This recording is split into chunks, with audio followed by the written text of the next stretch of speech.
سیدنا ابو بکر صدیق رضی اللہ تعالیٰ عنہ کے اوصاف بیان کر کے کہ وہ اپنا مال خرچ کرتا ہے اللہ کی رضا کے لیے، جب سیدنا بلال حبشی کو انہوں نے آزاد کروایا تو لوگوں نے طرح طرح کی باتیں کی، شاید بلال حبشی کا کوئی احسان ہوگا جسے احسان کو اس کو پورا کیا ہے، یا ان کی کوئی نیکی ہوگی کہ جس کے بدلے میں انہیں صدیق اکبر نے آزاد کروا دیا ہے۔ لیکن اللہ رب العزت نے جس طرح سے حضور صلی اللہ علیہ وآلہ وسلم پر ہونے والے اعتراضات کو ما ودعک ربک وما قلی کہہ کر رد کر دیا، اللہ رب العزت نے اپنے پیارے محبوب کے یار غار پر ہونے والے اعتراضات کو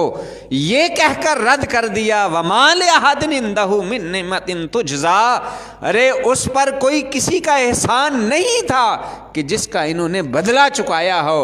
اور بلال حبشی کو آزاد کروایا ہو، بلکہ ان کا تو منشا اور ان کی جو رضا تھی وہ یہ تھی لابتغاء وجہ ربہ الاعلیٰ، اپنے رب اس بلند و برتر کی رضا کو حاصل کرنا اور اس کی خوشنودی کو حاصل کرنا مقصود تھا، کہ جو سب کچھ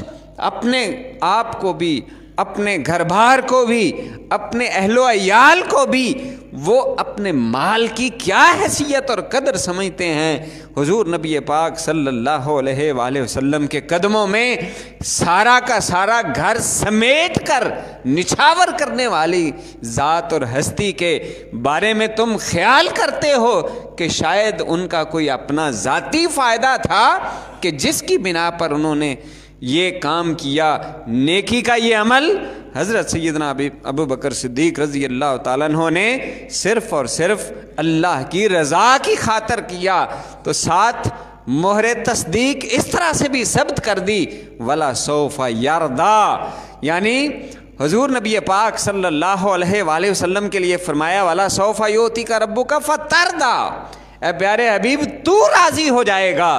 اور اپنے پیارے محبوب صلی اللہ علیہ وسلم کے یار غار کے لیے فرمایا وَلَا سَوْفَ يَرْضَىٰ، کہ میرا